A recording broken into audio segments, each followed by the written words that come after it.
은혜 받으실 하나님의 말씀 고린도후서 4장 1절에서 6절이 되겠습니다. 제가 봉독해 드리겠습니다. 이러함으로 우리가 이 직분을 받아 국률하심을 입은 대로 낙심하지 아니하고 이에 숨은 부끄러움의 일을 버리고 계율 가운데서 행하지 아니하며 하나님의 말씀을 혼잡게 아니하고 오직 진리를 나타내므로 하나님 앞에서 각 사람의 양심에 대하여 스스로 청구하노라. 만일 우리 복음이 가리웠으면 망하는 자들에게 가리운 것이라. 그 중에 이 세상 신이 믿지 아니하는 자들의 마음을 혼미케 하여 그리스도의 영광의 복음의 광채가 비치지 못하게 함이니 그리스도는 하나님의 형상이니라. 우리가 우리를 전파하는 것이 아니요 오직 그리스도 예수의 주 되신 것과 또 예수를 위하여 우리가 너의 종 된 것을 전파함이라. 어두운 데서 빛이 비추리라 하시던 그 하나님께서 예수 그리스도의 얼굴에 있는 하나님의 영광을 아는 빛을 우리 마음에 비치셨느니라. 아멘. 사도 바울의 사역 자세, 사도 바울의 사역 자세란 제목으로 같이 말씀을 나누고자 합니다. 사도 바울은 고린도 교회에 대해서 자신의 사도직을 계속 변호하는 게 고린도 후서의 큰 주제예요. 왜냐하면 고린도 교회에 거짓 교사들이 침투해서 바울은 사도가 아니다, 바울은 뭐 신실한 일꾼이 아니다, 이렇게 막 퍼뜨려 가지고 고린도 교회에 큰 문제가 발생했습니다. 그래서 그 소식을 들은 바울은 자신의 사도성, 나는 하나님의 사도고 나는 이러이러하게 나는 사역을 했다라고 자신의 그 사도성을 이렇게 변호하면서 이렇게 기록한 서신이 고린도 후서입니다. 오늘 본문은 사도로서 자신이 그 직무 수행을 어떻게 했는가, 내가 어떻게 사역을 했는가라고 또 이렇게 변호를 합니다. 1절, 이러함으로 우리가 이 직분을 받아 국률하심을 입은 대로 낙심하지 아니하고, 이러함으로를 헬라어로 디아 투토라고 하는데 이러한 이유 때문에, 그러므로란 뜻이에요. 그러므로는 앞의 내용의 어떤 결론을 말하는 거죠. 그래서 사도 바울은 고린도서 3장에서 자신은 새 언약의 일꾼이다. 그리고 그 새 언약의 일꾼은 성령의 인도하심을 받아서 사역하는 그러한 일꾼임을 이렇게 증거를 했습니다. 그래서 그러함으로 나는 새 언약의 일꾼이므로 나는 이렇게 사용합니다 라고 하면서 이러함으로 라고 이렇게 언급을 했습니다.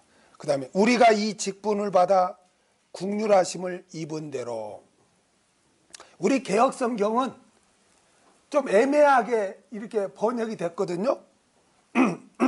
우리가 이 직분을 받아 국률하심을 입은 대로라고 이렇게 번역을 했지만 원문대로 하면은 이게 이렇게 바꿔줘야 돼요. 우리가 이 직분을 받아 국률하심을 입은 대로가 아니라 국률하심을 입은 대로 우리가 이 직분을 받아입니다. 그러니까 우리 개역성경은 이렇게 거꾸로 번역이 됐죠. 사도 바울이 이 직분을 받은 것은 하나님으로부터 내가 국률하심을 입어서 내가 이 직분을 받게 되었다는 거예요. 여러분, 바울이 어떤 자였죠? 바울이 예수님을 믿고 따른 자였습니까? 아니었죠. 바울은 유대교를 신봉하는 자로서 그리스도인을 핍박하는 자였어요. 예수 믿는 자들을 잡아다 옥에 가두고 핍박하고 그러한 일을 앞장서서 했던 그러한 자들이었어요. 그러한 자였어요. 그런데 그러한 어떻게 보면 기독교에 대한 아주 원수 그런 지간이었단 말이에요. 도저히 용서받을 수 없는 그런 관계였단 말이에요. 그럼에도 불구하고 다메섹으로 가는 도중에 부활하신 예수 그리스도를 만남으로 말미암아 거기에서 깨어지고 거기에서 구원을 얻고 이방인의 사도로 부름을 받았단 말이에요. 그러니까 바울이 사도가 된 것은 하나님의 용서하심, 긍휼하심으로 인해서 구원도 얻었고 또한 사도의 직분도 받았다는 거예요. 바울은 지금 그것을 강조하는 거예요. 여러분, 우리가 오늘 이 자리까지 있게 된 것도 다 하나님의 긍휼하심을 입어서 우리가 오늘 이 자리에 있게 된 줄로 믿습니다. 하나님이 우리를 긍휼히 여겨 주셨기 때문에 우리가 구원을 얻었고 우리가 또한 귀한 또 직분도 우리가 받아서 하나님께 귀한 선한 도구로 쓰임 받을 수 있는 그러한 우리가 삶을 살게 되는 거예요. 얼마나 우리가 복을 받았습니까? 저와 여러분이, 물론 저는 부모님이 믿어서 그냥 저는 이렇게 교회를 계속 다녔습니다. 나는 뭐 세상으로 안 갔습니다. 다 그렇게 생각할 수 있지만 우리 각자는 태어날 때 다 원죄를 가지고 다 태어나고 다 각자의 길로 갔는데 다행히 더 큰 죄를 범하지 아니하고 부모님의 인도하심으로 우리가 구원을 얻은 것뿐이지 태어날 때부터 구원을 얻은 게 아니에요. 아멘. 그래서 우리는 다 각기 제 길로 가던 자들이었어요. 저도 마찬가지입니다. 저도 그저 세상이 좋았고 세상을 즐겼고 그렇게 세상 쾌락을 쫓으며 그렇게 살고 있었어요. 그러나 때가 되면 하나님께서 권사님을 통해서 이렇게 복음을 전해 듣게 하고 또 옆에서 강권해서 인도함을 받을 수 있게 하고 권면을 들을 수 있게 해서 처음에는 저도 한 1년 몇 개월은 뭐 이게 믿어지나요? 중생을 안 했으니까 안 믿어지는데 억지로 따라다닌 거예요. 억지로 3명이서 전도를 받았거든요. 근데 셋이서 다 억지로 다니는데 나머지 둘은 이 핑계 저 핑계 대고 다 그냥 도망가 버리고 그냥 나만 붙잡힌 거예요. 그래서 그냥 끌려다니다 보니까 처음에는 다 믿어지지 않고 다 이상한 사람처럼 보이고 다 그랬지만 어느 순간에 하나님께서 은혜를 주시니까 내가 죄인임을 깨닫고 하나님이 이렇게 해서 지금까지 나를 인도해 주셨구나 깨닫고 중생을 채우고, 이게 중생이란 거는 내가 몇 월에 내가 중생했다 이를 알 수가 없는 거예요. 교회를 다녀도 처음에는 물론 어떤 분은 처음에 교회에 나오는 날 중생을 해서 말씀이 깨달아지고 믿어지고 이렇게 하신 분도 있지만 저 같은 경우는 한 1년 반 동안은 그냥 잡혀서 끌려다닌 거예요. 믿어지지도 않는데. 그런데 어느 순간에 하나님의 은혜를 입으니까 그렇게 구원을 얻고 또 이렇게 목회까지 하게 된 것입니다. 여러분, 우리는 다 그저 그냥 우연히 구원 얻은 게 아니라 하나님이 저와 여러분을 정말 긍휼히 여겨 주셨기 때문에 우리가 구원 얻은 줄 믿습니다. 이 긍휼하심을 입었다는 이 은혜를 잊지 않을 때 우리가 늘 감사하면서 신앙생활할 줄로 믿습니다. 그 다음에 낙심하지 아니하고 이제 바울은 내가 이렇게 긍휼하심을 입어서 내가 이렇게 사도 직분을 하는데 그래서 내가 어떻게 했는가? 낙심하지 아니했다는 거예요. 엔카쿠멘.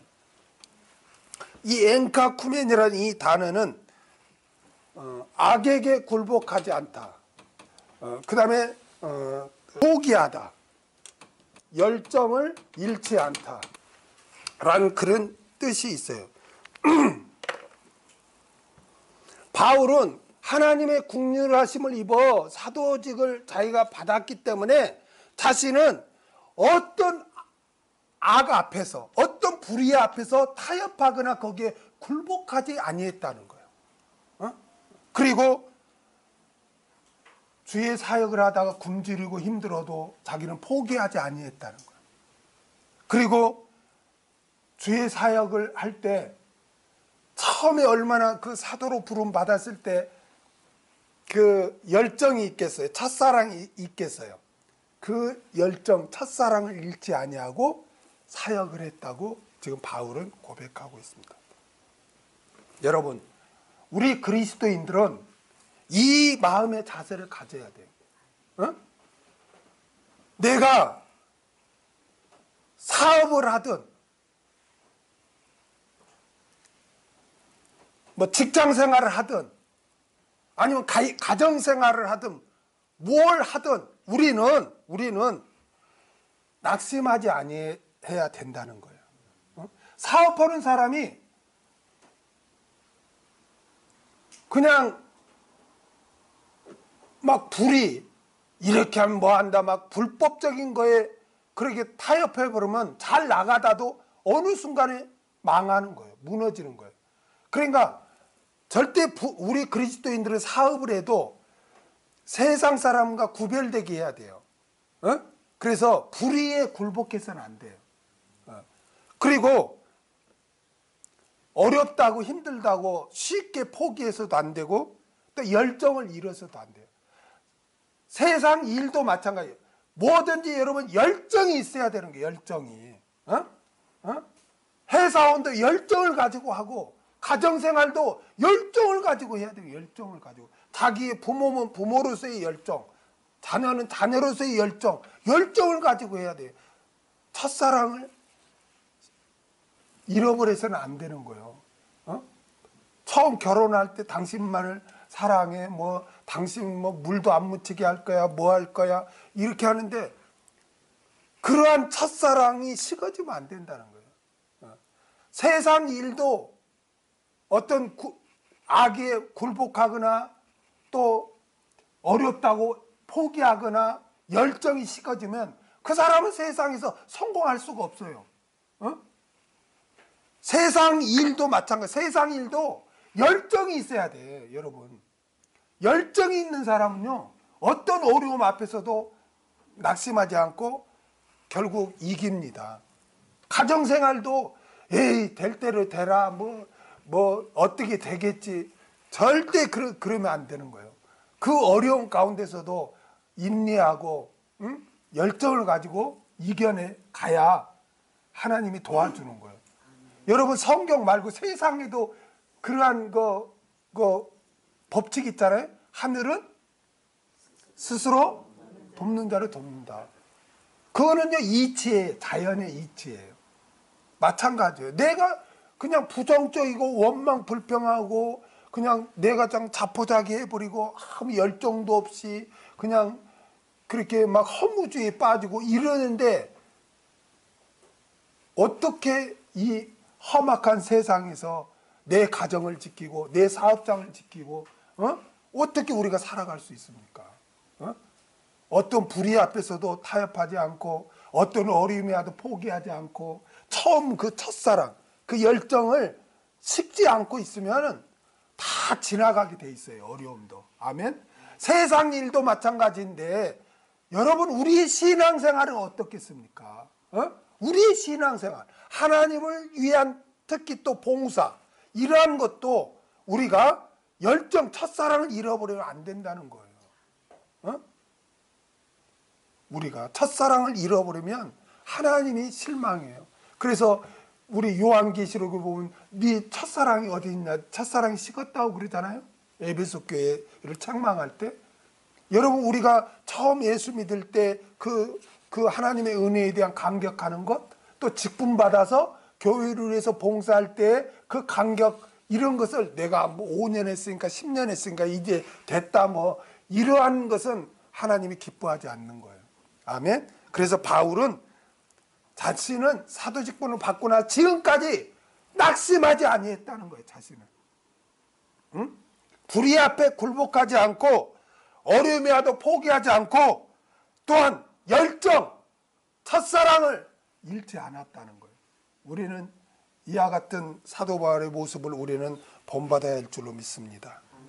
2절, 이에 숨은 부끄러움의 일을 버리고 계율 가운데 행하지 아니하며 하나님의 말씀을 혼잡게 아니하고 오직 진리를 나타내므로 하나님 앞에서 각 사람의 양심에 대하여 스스로 청거하노라. 이에 숨은 부끄러움의 일을 버리고, 사도 바울은 자신이 사도의 직분을 받아 그 직무를 수행함에 있어서 숨은 부끄러움의 일을 버렸다고 말했습니다. 여기 부끄러움을 아이스키네라고 하는데, 아이스키네라고 하는데, 이거는 수치스러운 것, 불신함을 말합니다. 그런데 이 부끄러움 앞에 뭐가 붙었어요? 수문이 붙었어요. 숨은 부끄러움의 일을 버리고래. 여러분, 숨은 부끄러움의 일을 버렸다는 게 무슨 뜻일까요? 여러분, 우리가 어떤 생각을 갖거나 어떤 행동을 할 때, 상대방, 남이 모르는 게 있어요. 그렇죠? 우리가 모든 말하고 행동하는 것이 이렇게 세상 모든 사람이 압니까? 몰라요. 아는 사람 일부분은 알 수도 있지만 대부분 몰라요.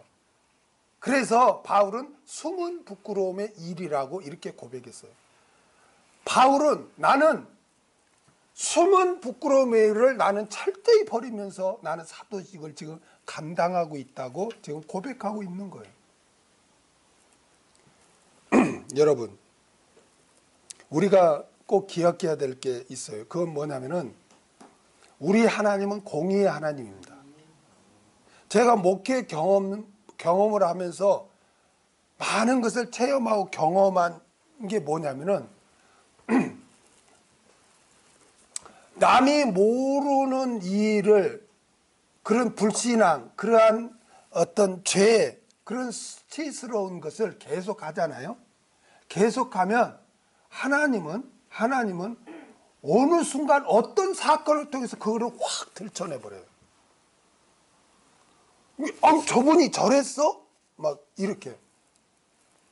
그런 것을 제가 목회하면서 많은 것을 보고 너무나 안타까운 거야. 너무나 안타까워. 그리고 하나님이 무서운 거예요. 저는 뭐 20년, 30년 살아도 내가 뭐 부끄러운 일 한 거, 불신앙, 죄 이런 거 뭐 남이 몰랐습니다. 여러분, 로마서에 보면 우리가 상급 심판대 앞에 서면은 다 자유 고백하게 돼 있다고 그랬어요. 하나님은 공의의 하나님이니까 그거를 봐줄 수가 없어요. 봐줄 수가 없어요. 그래서 심판을 해야 돼. 여러분, 죄가 있는데 심판하지 않으면 하나님의 공의가 깨지는 거예요. 그런데 하나님은 우리를 너무너무 사랑해. 여러분, 내 자식이 아무도 모르는 그러한 부끄러운 일이 만천하에 딱 들춰났을 때 그 부모의 심정이 어떻겠습니까? 찢어지게 아플 것입니다. 하나님 마음도 똑같아요. 그래서 공의의 하나님이 우리에게 무엇을 요구합니까? 회개, 보혈을 우리에게 준비해 주신 거예요. 너희가 남이 모르는 일 너가 한다 해서 나는 봐줄 수 없다. 반드시 그것을 들춰내던가 아니면 상급 심판대 앞에 들춰낸다. 그 다음에 거기에 대한 징계가 있다. 그러나 너는 누구냐? 내 자식 아니냐? 나는 너무 사랑한다. 그러니까 나는 너희가 그렇게 되기를 원치 않는다. 그래서 내가 너희를 피를 흘려주지 않았는가. 그래, 회개하라는 거예요. 회개하라는 거예요. 그래서 우리는 남이 모르는 숨은 부끄러움이, 나만 아는 죄, 나만 아는 불신앙, 이거를 계속 습관적으로 하면은 하나님은 어느 순간, 어느 때, 어떤 사건을 계기로 그를 팍 들춰내. 그러면 어떻게 됩니까? 얼마나 수치스럽고 참 고통을 당합니까? 어? 하나님은 절대로 봐줄 수가 없어요. 그렇기 때문에 우리는 철저히 회개해야 할 줄로 믿습니다. 회개한다고 해서 어떤 분은 이래요. 너무 기독교인은 너무 이기적이래. 왜 이기적이니까 6일 동안 죄 짓고 주일날 가서 잘못했습니다 하고 그렇게 용서받고 또 6일 동안 죄 짓고 잘못했어요. 얼마나 이기적이냐. 우리는 하나님의 은혜로 이기적인 사람들입니다. 하나님은 우리를 어떤 죄를 지었냐가 아니라 회개하냐 회개하지 않느냐를 보시는 거예요. 예수님의 보혈은 그 무엇을 씻겨주지 못할 게 없어요. 보혈의 능력이 그렇게 큰 거예요. 우리 찬양하잖아요. 주의 보혈 능력이 크도다. 그게 뭐예요? 어떤 죄라도 우리 회개만 하면 다 씻겨준다는 거예요. 우리는 그런 은혜 가운데 사는 거예요. 제가 누누이 말씀드리지만 제사함 받으려면 소 한 마리, 양 한 마리 끌고 와야 된다. 구약처럼 하면은 비둘기나 돈 없으면 비둘기 한 마리 사와라 하면은 그러면 의외로 사람들이 더 잘해. 그런데 그런 거 없이 그냥 너희가 고백하고 회개하면 내가 용서해 준다 하면은 그냥 안 해 또 믿질 않고. 그러나 우리는 철저히 회개할 줄 믿습니다. 물론 우리가 그러면은 너무나 기독교는 이는 너무나 이기적이야. 막 뭐 잘못해놓고 잘못했다고 회개만 하면 되냐. 그런데 그런 말 들으면 또 안 되겠죠. 그렇죠? 우리는 이 바울처럼 숨은 부끄러움의 일을 버리려고 애써야 돼. 애를 쓰는데 그래도 우리가 넘어지면 그때는 뭐하고? 회개하지. 그냥 아무 버리려고 애쓰지 않고 그냥 회개만 하면 된다 이러면은 그거는 상급은 없겠죠. 그렇죠? 용서는 있지만 상급은 없겠죠. 그렇지만 우리가 숨은 부끄러움을 내가 어떤 죄를 보면 남이 모른다 해서 그냥 그거를 난 모르니까 어때 하고 계속 그렇게 죄를 범하면 안 되고 하나님이 다 보고 계시니까 남이 모르지만 내 자신은 그걸 회개하고 아멘. 그리고 또 그런 남이 모르는 그 부끄러운 일을 버리려고 우리가 애쓰는 삶을 살아야 할 줄 믿습니다. 그 다음에 괴율 가운데서 행하지 아니하며. 여기 괴율을 파루누기아라고 하는데요. 교활한, 간사한, 속이는 그런 뜻이 있어요. 바울은 자신은 그 사도직을 감당하면서 막 머리 써가지고 교활하게 하거나 또 남을 속이거나 또 아주 간사하게 막 간에 붙었다 쓸개에 붙었다 막 이렇게 왔다 갔다 하면서 자기 안위를 이렇게 챙기거나 그러지 않았다는 거예요. 그러지 않았다는 거예요. 근데 진실하게 사야겠다는 거예요. 여러분, 우리 그리스도인은 막 계산하고 머리 굴려서 이렇게 저렇게 똑똑할 것 같죠? 그렇죠? 하나님은요, 그런 사람에게는 절대 역사하지 않습니다. 여러분, 광야에서 많은 사람들이 예수님의 말씀을 들으려다가 끼니 때가 지나버렸어요. 그러니까 예수님이 제자들을 불러서 이랬습니다. 얘들아, 이 무리들이 다 굶주렸는데 어떻게 해야 되니? 어떻게 먹을 것을 줘야 되니? 그러니까 누가 나선지 아세요? 빌립이란 제자가 딱 나서서 주님 이 많은 사람을 먹이려면 어쩌고 저쩌고 막 계산합니다. 근데 예수님은요, 즉 연극을 한다면 여기 그 성복음서에는 예수님이 빌립이 막 이렇게 해야 이걸 다 먹이려면 뭐 막 얼마가 필요하고 뭐가 어쩌고 막 계산해서 말하는데 예수님은 거기에 대해서 이런 방구 대답을 하지 않고 다른 제자에게 말을 합니다. 그 연극을 한다면 빌립이 이렇고 저렇고 이렇게 해야 됩니다. 이렇게 안 됩니다. 막 하는데 예수님이 가만히 듣고 딱 이런 거야. 이런 대꾸를 안 하고 상대를 안 하고 다른 제자에게 이렇게 말을 합니다. 그러니까 안드레가 그러죠. 예수님 이게 얼마나 되겠습니까마는 이 어린아이가 가져온 보리떡 5개 물고기 2마리가 있나이다. 이건 뭐예요? 이렇게 부족하고 연약하지만 주님은 하나님이시기 때문에, 하나님의 아들이시기 때문에 주님은 능히 할 수 있습니다. 믿음이 아니에요, 그게? 그러니까 예수님이 거기에 역사를 하잖아요. 막 계산하고 이렇고 저렇고 한 사람은 안면몰수하고, 그 안드레가 가져온 그거에 대해서 하나님이 역사를 한단 말이에요.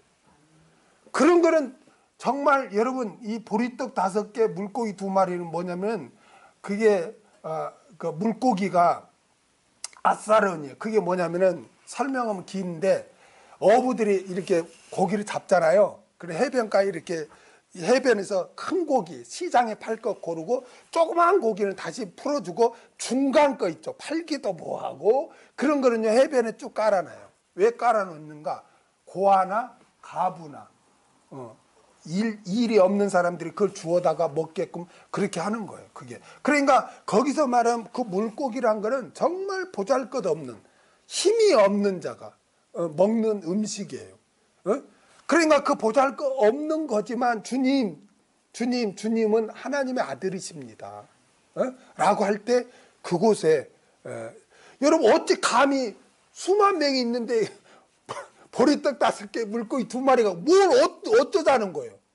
그걸 말도 안 되는 거예요. 그런데 그 믿음에 주님이 역사했다는 거예요. 그러니까 우리가 신앙생활 할 때도 마찬가지예요. 저는 그래요. 단순하자. 막 이것저것 생각하지 말고 그냥 단순히 믿자. 단순히 믿자. 단순히. 그래서 하나님은 단순한 자를 하나님은 사랑하시고 써요. 여러분 12제자 면면이 한번 살펴보세요. 거기에 학식 있는 자 있습니까? 다 어부였고요. 다 단순한 자들이에요. 그러니까 다른 사람들이 막 무시했다고요. 제자들을. 저 갈릴리. 갈릴리라는 거는 그 당시에 아주 그 천민들이 사는 그런 지역이에요. 그럼 막 조롱했잖아요. 저들이 뭐 무식한 자들이 뭘 안다고 뭘 전해? 그리고 막 한 자들이에요. 예수님은 미련한 자를 택하사 지혜로운 자들을 부끄럽게 한다는 말씀도 있잖아요. 그래서 하나님은 단순한 자, 그냥 단순한 자, 그냥 아멘 믿습니다. 단순하게 생각. 왜 그래? 생각을 해봐. 생각하지 말고 그냥 믿어. 그냥 진리라면 그렇게 믿어요. 그걸 하나님이 기뻐하는 거예요. 아멘. 그래서 괴울 가운데서 자신을 행하지 않았다. 막 머리 굴리고 왜 그럴까 이럴까 막 하지 않고 단순하게 오직 말씀 붙잡고 자기는 사역을 했다는 거예요. 우리의 신앙생활도 단순해야 돼요. 가정생활도 어떻게 보면 단순해야 돼요. 막 머리 쓰고 뭐하고 하면 그 스트레스 받고 힘들어. 단순하게 우리 신앙생활 합시다. 그 다음에 하나님의 말씀을 혼잡게 아니하고, 여기 혼잡게 하고를 돌룬테스라고 그래요. 이 돌룬테스란 건 뭐냐? 불순물을 섞다. 뭘 섞는 거예요. 그걸 혼잡게 하는 거예요. 여러분 사도 바울은 오직 복음만을 전했어요. 우리 고린도전서 배웠죠? 십자가의 도외에는 결단코 난 증거하지 않는다고 다짐했죠. 바울은 오직 복음, 하나님의 말씀만을 전했다는 거예요. 전했다는 거예요. 그런데 오늘날 여러분 싹군이나 이런 자들은 어떻습니까? 여기 하나님의 말씀에 인본주의 또 세상의 성공 이러한 것을 막 섞지 않습니까? 섞지 않아요? 여러분 요즘 뭐 신천지가 하도 막 온 세상을 시끄럽게 이렇게 했는데 그들이 여러분 불경을 가지고 그렇게 합니까? 이 성경을 가지고 하는 거예요. 성경을 가지고 자기 멋대로 해석해서 이 세상에 막 그걸 적용을 한 거 아닙니까? 오직 복음은 복음 그대로 우리가 전해야 되는데, 이 복음을 인용해서 이렇게 해야 세상에서 성공한다, 이렇게 해야 사업이 성공한다, 자꾸 말씀을 끌어다가 이렇게 세상 부귀영화를 이렇게 섞는단 말이에요. 이게 바로 하나님의 말씀을 혼잡케 하는 거예요. 여러분, 하나님의 말씀은 있잖아요. 무엇이냐? 하나님은 창조주가 되시고 인간은 죄인이고, 그 죄인이 구원을 얻어야 되는데 그 길은 오직 예수 그리스도밖에 없다. 예수 그리스도를 믿음으로 구원을 얻은 다음에 하나님의 백성답게 살아야 된다. 그래서 성화해야 된다. 그리고 영원한 새하늘과 새 땅, 새 예루살렘에서 하나님과 함께 영생한다. 이것이 바로 성경의 핵심 교리예요. 그 어디에 이 하나님의 말씀이 너희가 세상에서 부귀영화를 이 말씀대로 하면 누린다, 이런 게 어디가 있습니까? 믿음의 결국은 곧 영원 구원인 줄 믿습니다. 여러분, 오직 복음에 자꾸 세상 것을 섞으면 안 되는 거예요. 아멘? 복음은 오직 구원과 우리의 천국을 향해서, 심판에 대해서, 의에 대해서 기록한 거기 때문에 우리가 이 말씀 그대로를 우리가 믿어야지, 이 말씀을 가지고 자꾸 세상적인 걸로 섞은단 말이에요. 그러니까 교인들이 막 혼란스러운 거예요. 그래서 바울은 나는 궁휼하심을 입어 사도의 직분을 입어서 그 은혜가 너무 크기 때문에 나는 오직 하나님의 말씀만 증거한다 라고 다짐을 했습니다. 저도 이 사도 바울의 본을 받아서 어찌하든지 부족하지만 세상 것 섞거나 그러지 않고 오직 하나님의 말씀만을 증거하고자 다짐하고 그렇게 나아갑니다. 그 다음에 오직 진리를 나타내므로, 진리를 알레데이아라고 합니다. 알레데이아, 예수 그리스도로 말미암은 새 언약, 즉 복음, 하나님의 말씀을 말합니다. 이 세상에서 진리하면 옳은 길, 그렇게 표현하죠. 그러나 성경에서의 진리는 예수 그리스도가 진리가 되십니다. 아멘. 예수 그리스도를 통한 말씀이 곧 진리가 되는 줄로 믿습니다. 그래서 바울은 항상 누구를 나타내요? 예수 그리스도를 나타낸 거예요. 예수 그리스도. 아멘. 예수 그리스도를 증거한 거예요. 그게 진리를 나타낸 거예요. 우리도 언제나 예수 그리스도를 드러내는 삶, 복음, 하나님의 말씀을 증거해야 할 줄 믿습니다.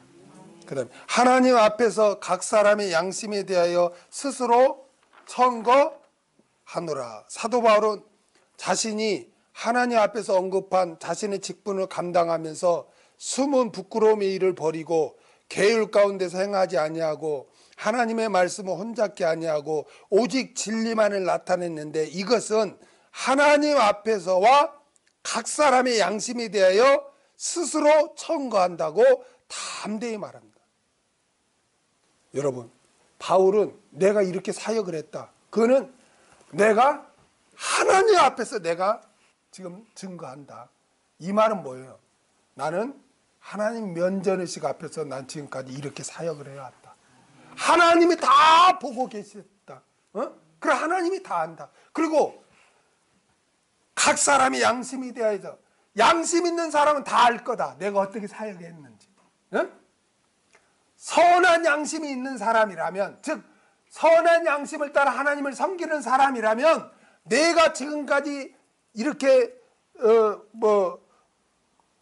숨은 부끄러움을 버리고 계율 가운데 행하지 아니하고 하나님의 말씀 혼잡지 아니하고 오직 진리만을 증거한 이 사역들을 다 인정할 것이다 라고 담대하게 바울은 지금 증거하고 있습니다. 여러분, 우리는 하나님 면전의식을 갖고 해야 돼요. 아멘?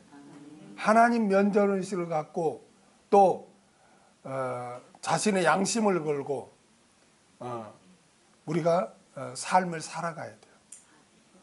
바울은 그렇게 살아갔다고 증거하고 있습니다. 3절, 만일 우리 복음이 가리웠으면 망하는 자들에게 가리운 것이라.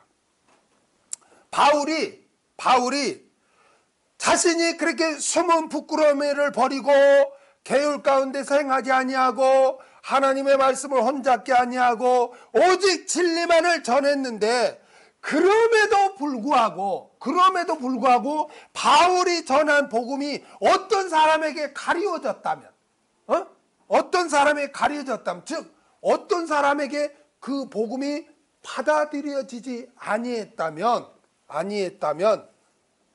그들은 결국 멸망에 이르게 된다는 거예요. 멸망에 이르게 된다는 거예요. 복음을 받아들이지 않는 사람은, 복음을 믿지 않는 사람은 구원을 받을 수가 없어요. 아멘? 멸망을 받을 수밖에 없어요. 그런데 저와 여러분이 복음을 듣고 믿고 받아들였다는 것은 구원을 얻었다는 증거요, 멸망을 받지 않는다는 증거인 줄로 믿습니다. 아멘? 여러분, 제가 누누이 여러분에게 말씀드립니다. 자신이 구원에 있는 거 확증하라 그랬거든요. 그런데 내가 구원을 받았는가? 제가 이렇게 다른 교회 가서 사경회 할 때 그런 질문해요. 집사님은 구원을 이렇게 확증할 수 있습니까? 받았다고 할 수 있습니까?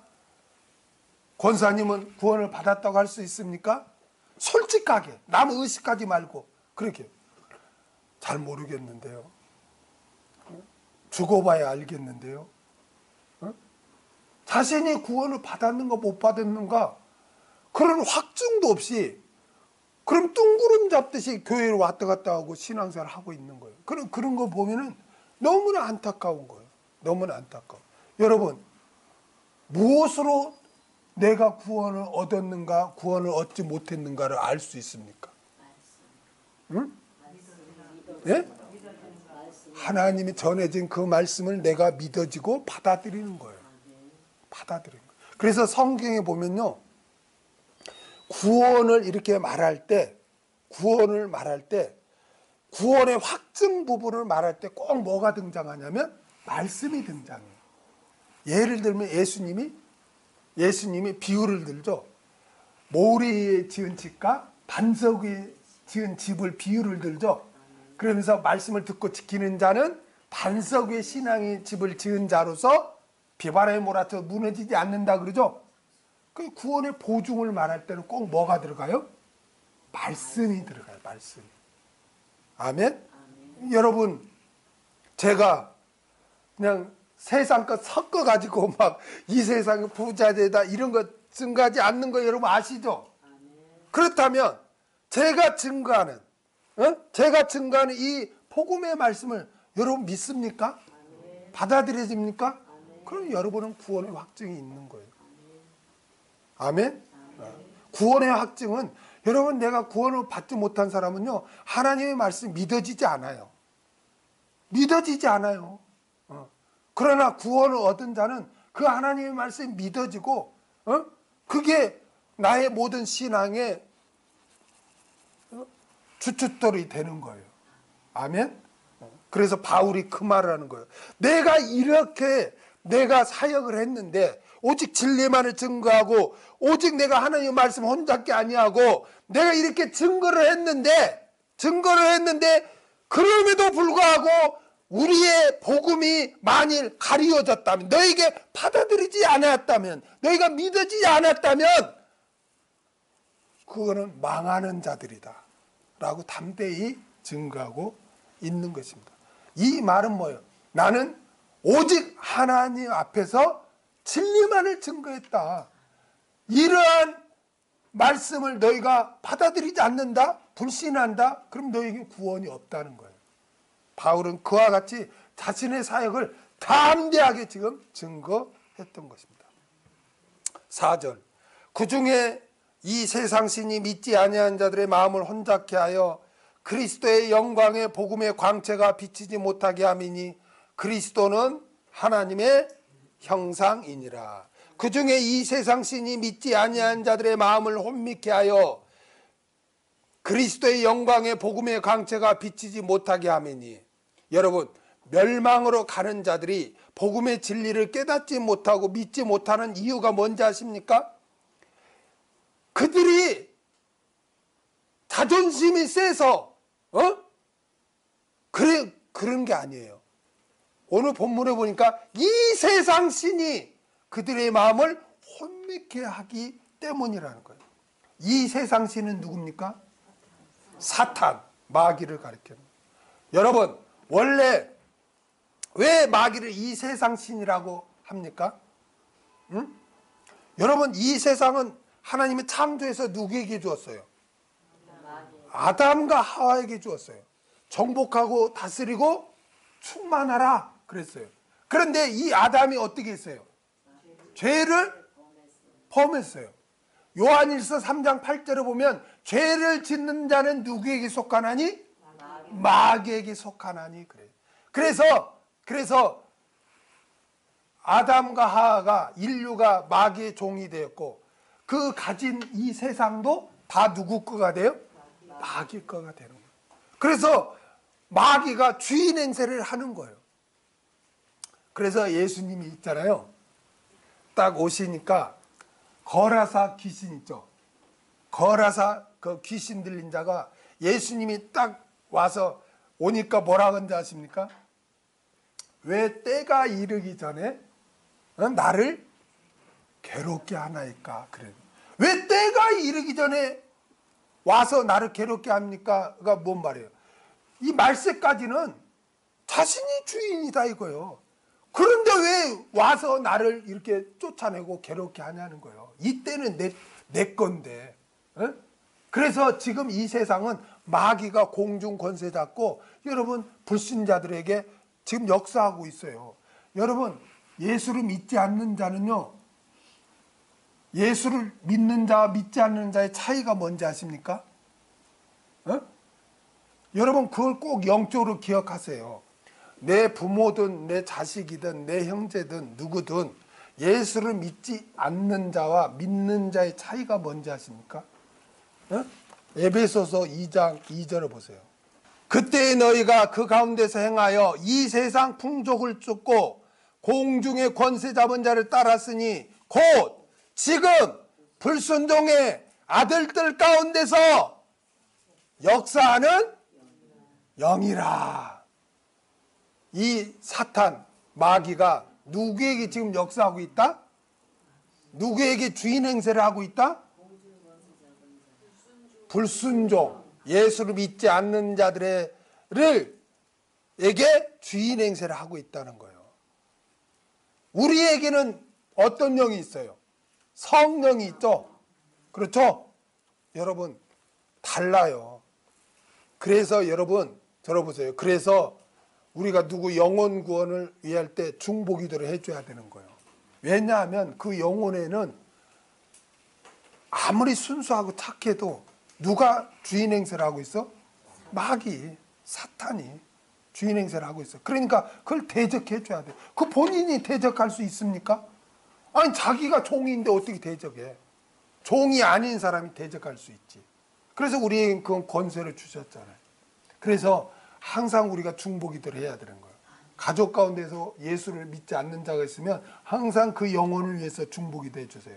그러면요, 때가 되면 하나님이 어떤 계기를 통해서든지 그를 깨닫게 하든지, 하나님은요 사랑하지만, 둘째 아들을 보세요.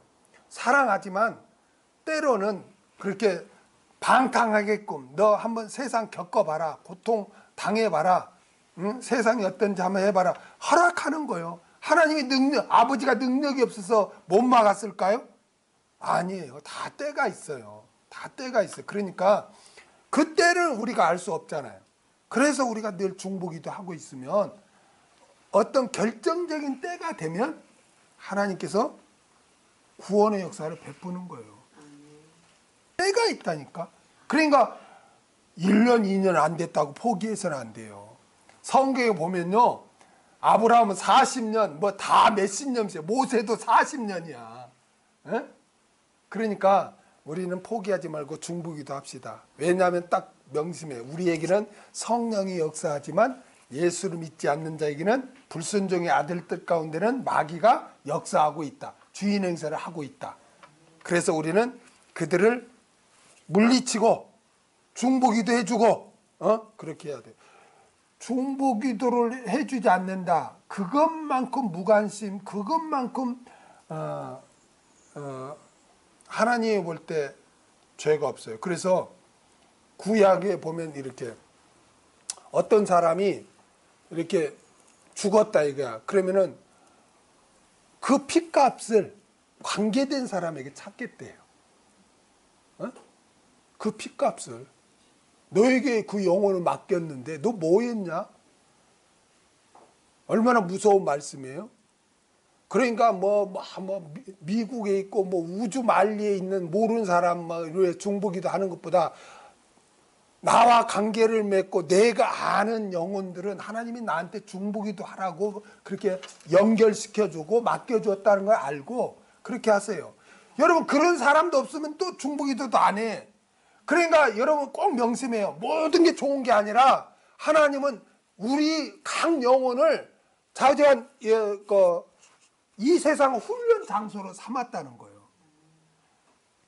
어떤 분은 하나님은 불공평하다 이렇게 말한 분이 있어요.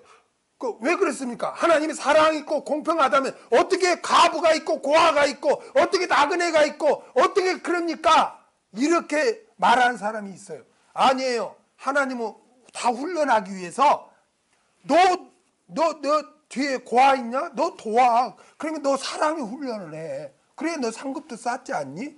그래서 모든 하나님은 고아도 있게 하고 가부도 있게 하고 다 하는 거예요. 섭리하는 거예요. 왜? 우리 모두 하나님의 택자들을 훈련시키기 위해서. 그래서 어떤 사람은 실패도 하고 망하기도 하고 몸이 아프기도 하고 다 그러는 거예요. 하나님이 없어서 몸이 아프고 하나님이 없어서 사업이 망합니까? 그러한 일을 통해서 더 하나님을 의지하게 되고 또 그런 분들을 위해서 또 중보기도를 하게 하고 이렇게 해서 사랑의 훈련을 이렇게 쌓고 또 경건의 훈련을 해서 천국에서 성숙한 자로서 유업을 누리고 살게 하기 위해서 하는 거예요. 내 계획대로 모든 시험 보면 다 합격하고 다 건강해야 되고 사업이 다 잘 돼야 되고 그럽니까? 여러분 지금까지 살아오면서 늘 그렇게 평탄대로 겪어왔어요? 얼마나 고통당할 때 있고 몸 아플 때 있고 시험 떨어질 때 있고 다 그랬습니까? 그러한 모든 일을 통해서 하나님은 우리를 훈련시키는 거예요. 그러니까 나와 관계된 사람이 아직 구원을 못 받았다. 그러면은 하나님이 나에게 그 영혼을 중보기도 하라고 그 훈련을 시키려고 나에게 이렇게 연결시켰구나 생각하고 중보기도 하는 거예요. 목사님 1년이 했는데도 아무 변할 기미가 없는데 죽을 때까지 해. 죽고 나서도 역사가 일어나요. 조지 밀러 목사는 친구를 위해서 기도했는데 조지 밀러가 살아있을 때까지 예수를 안 믿었는데 조지 밀러 장례식에 와서 그 친구가 자기를 위해 전도한 그걸 깨닫고 거기서 울면서 거기서 깨어진 거예요. 그러니까 우리가 할 도리는 되고 안 되고가 아니야. 하나님이 알아서 해. 하나님이 나를 훈련시키려고 그런가 보다 하면은 천국 갈 때까지 그 영혼을 위해서 중보기도 하고 천국 가는 거예요. 아멘? 그래서 이 세상 신이 믿지 않은 자들의 마음을 혼미케 하기 때문에 왜 놔둬요? 그 영혼을 위해 기도해 줘야지. 마귀가 믿지 못하게 지금 그렇게 역사하고 있는데 왜 나는 그 중보기도 않고 내버려둬요? 그건 그리스도인으로서 직무유기예요. 직무유기. 중보기도 하지 않는 건 직무유기야. 신앙생활 하지 않는 자에게는 불순종의 아들들 가운데 역사하는 영은 분명히 역사하고 있는데 왜 그걸 알면서 안냐는 거예요. 우리가 신앙생활 할 때 있잖아요. 제일 무서운 게 뭔지 아세요? 관념적으로만 안 돼요. 관념적. 맞아. 불신자에게는 맞아. 그 사탄이 이 세상 신이 역사하고 있어. 그걸로 땡이야. 그걸 관념적이라고 하는 거야. 신앙 생활이 돼야 돼. 신앙으로 끝나면 관념적이야. 그렇게 불순종 아들들 가운데 사탄이 역사하고 있다면은 다른 성경에서는 중보기도하라고 했잖아요. 그러면 어떻게 해야 돼? 중보기도를 해야지. 그게 신앙생활이라니까. 아멘. 그 다음에 그리스도는 하나님의 형상이니라. 그리스도는 하나님의 형상이니라. 이 말은 뭔 말이냐면 예수 그리스도를 통한 하나님이라는 거예요. 예수 그리스도를 통한 하나님. 여러분 기독교가 뭡니까? 기독교. 예수 그리스도를 통한 하나님, 예수 그리스도를 통한 구원, 예수 그리스도를 통한 천국이에요. 세상 신도, 세상 종교도 다 절대신이 있대요. 알라가 있고 뭐 부처가 있고 다 있대요. 가는 길이 다를 뿐이라고 그렇게 주장을 해요.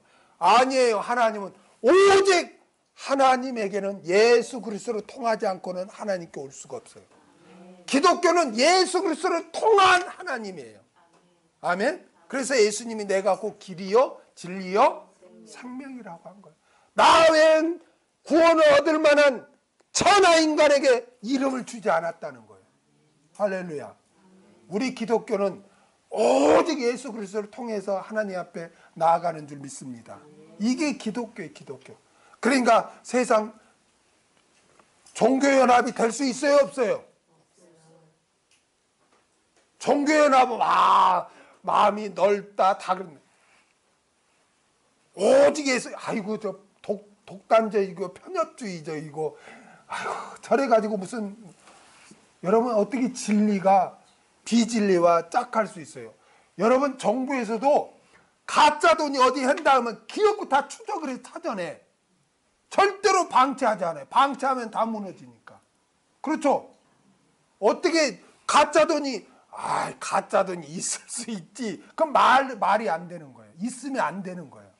진리는 오직 진리인 거예요. 아멘. 우리 기독교는 오직 예수님을 통해서 우리는 하나님께 나아갈 줄 믿습니다.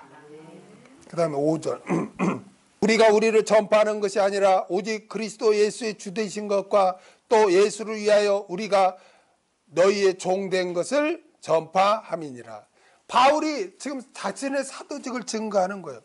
그러면서 우리가 너희에게 얼마나 복음을 전하고 했냐. 그런데 우리가 우리를 전파한 것이 아니라 오직 누구를? 오직 그리스도 예수의 주되신 것과 또 예수를 위하여 우리가 너희의 종된 것을 전파함이라. 여러분 우리가 자신을 나타내면 안 됩니다. 왜 신천지가 그래 문제가 됩니까? 이만희를 신격화하니까 문제가 되는 거예요. 오직 우리는 무엇을 하든 내가 드러나면 안 돼요. 내가 이렇게 했다. 그건 문제가 돼요.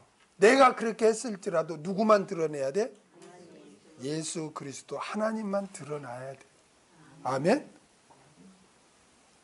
바울은 고백해요. 오직 내 안에 그리스도 예수가 예수를 나타내려 함이니라. 존귀하게 되게 하려니라. 오직 여러분을 통해서 누구만 드러나요? 예수 그리스도만 드러나게 하는 삶을 사시길 바랍니다. 이거는 목회자한테도 제일 이게 도전이 되는 말씀이에요. 어디 가서 말씀을 증거, 아이고 목사님 은혜 받았습니다. 오늘 말씀 너무 좋았습니다. 그러면 예 감사합니다. 다 받아. 자기가 다 받아. 그래 내가 잘했죠. 내가 그래도 최고죠. 그러면 안 돼요. 성가하는 거 다 받아. 소프라노 특히 지휘자 특히 그러면 안 돼요. 예수님이 나타내야지. 어때 소프라노가 나타나고 지휘자가 나타납니까? 거기에. 어? 우리가 이걸 조심해야 돼요. 아멘. 여러분들도 어디 가서 누구를 구제하고 할 때 자기를 이렇게 드러내면 안 돼요. 아, 고맙습니다 해도, 아, 저는 여기 글잖아요.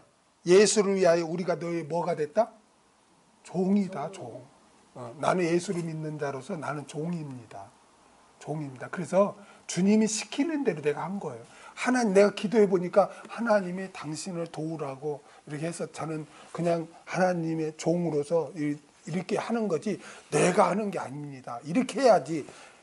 그래, 내가 이렇게 했잖아. 나 나중에 나 알아줘. 그건 뇌물이에요, 뇌물이에요. 그래서 우리는 종으로서 나를 나타내면 안 되고 누구만 나타내? 주가 누구예요? 예수 그리스도. 예수님이 주가 된다. 예수님이 나의 주다. 응? 그래서 예수님 마음대로다. 나는 종일 뿐이다. 나는 예수님께 종이고 너희에게도 나는 종이다. 응? 나는 뭐 대접받을 그런 뭐 나를 드러내고 그럴 자격이 아니다. 나는 종일 뿐이다. 오직 예수님만 주로 나타내는 종일 뿐이다. 이 자세를 정말 우리가 가져야 할 줄 믿습니다. 바울이 지금 자신의 사도직에 대해서 이렇게 처절하게 변호를 해요. 그 다음에 마지막 6절. 어두운 데서 빛이 빛이라 하시던 그 하나님께서 예수 그리스도의 얼굴에 있는 하나님의 영광을 아는 빛을 우리 마음에 비치셨느니라. 어두운 데서 빛이 빛이라 하시던 그 하나님이란 뭘 가리켜요? 자, 여기 보세요. 여기서 여러분 오늘 이 하나 딱 깨달을 게 있어요. 잊지 말아야 될 게 있어요. 여러분 성경을 읽다가 이런 생각 안 들었습니까? 하나님이 천지창조를 하는데 있잖아요. 천지창조를 하는데 이게 해와 달을 넷째 날에 만듭니다. 그렇죠?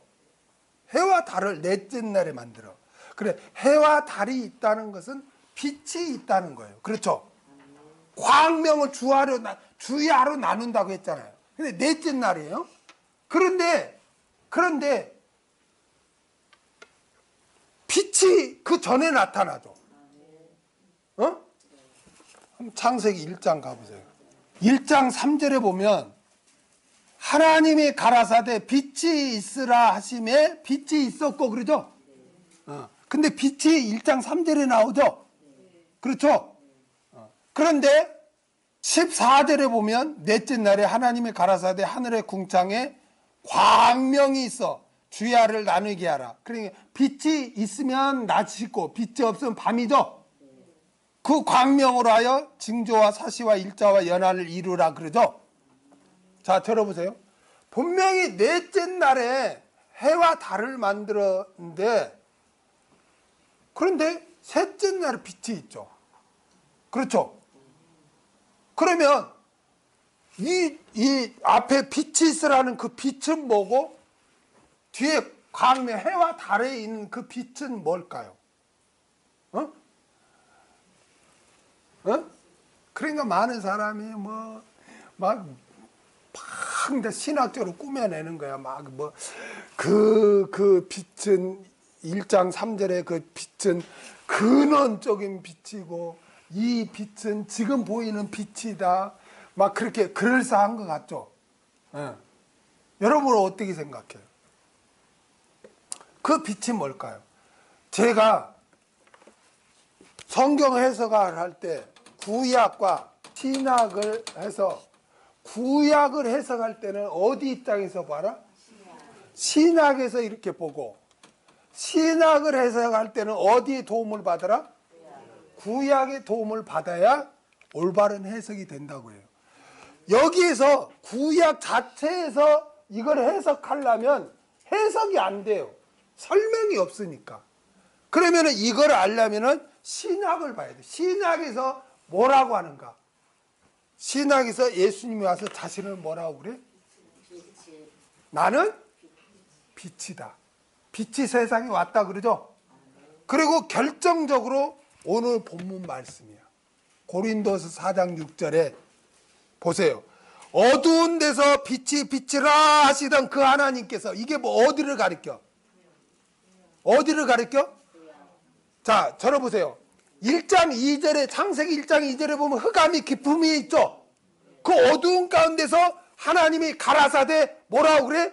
빛이 있으라 그러죠. 그러니까 오늘 말씀에서 어두운 데서 빛이 비치라 하시던 그 하나님인 어디로 말할게요? 창세기 1장 3절의 하나님. 이해가 되죠? 그 하나님께서 예수 그리스도 얼굴에 있는 하나님의 영광을 아는 빛을 우리 마음에 비치게 했다는 거예요. 그러니까 저러보세요. 그러니까 창세기 1장 3절의 빛이 누구라는 거예요? 예수 그리스도라는 거예요. 예수 그리스도. 할렐루야. 그럼 해석이 딱 되는 거예요. 뭐 근원적인 빛이고 뭐 그런 게 아니라 창세기 1장 3절의 빛은 신약에 보니까 예수 그리스도라는 거예요. 예수 그리스도. 저와 여러분 다 흑암이 기품에 있던 자들이에요. 그래 누가복음에 보면 흑암이 기품에 있고 사망의 그늘에 앉아 있다고 그러죠. 그들에게 빛이 비쳤다고 그러잖아요. 저와 여러분은 다 사망으로 다 우리는 다 멸망받을 수밖에 없는 우리들이었는데 하나님께서 예수님을 보내주셔서 어둠을 몰아내고 사망의 어둠을 몰아내고 우리를 영생으로 우리를 이끄신 줄로 믿습니다. 바울은 자신이 증거한 그 주님 예수 그리스도는 흑암의 그 어두운 가운데 사망의 그늘 아래 있던 사람들을 생명 하나님의 영광으로 이끄는 영생으로 이끄는 그분이라고 바울은 지금 증거하고 있습니다. 그러하기에 바울은 그 어떤 어려움 가운데서도 목숨 걸고 예수 그리스도를 증거한 줄로 믿습니다. 여러분 우리 예수님은 우리를 사망의 그늘에서 광명한 천국으로 인도해 주신 분인 줄 믿습니다. 이 예수를 우리 굳게 믿읍시다. 이 세상이 혼탁하고 살기 어렵고 힘들어도 오직 예수를 붙잡읍시다. 비록 몸이 아프고 앞이 캄캄하고 힘들어도 우리는 이 세상으로 끝나는 자들이 아니라 우리에게는 천국이 예비되어 있는 줄 믿습니다. 예수 그리스도를 통해서 그 영광의 빛, 그 천국을 우리는 가는 자들인 줄로 믿습니다. 그래서 우리는 이 광야 뜬 세상에 오직 복음, 오직 예수를 붙잡고 예수님을 나의 구주로 굳게 믿고 그 복음에 순종하며 살아갑시다. 기도하겠습니다.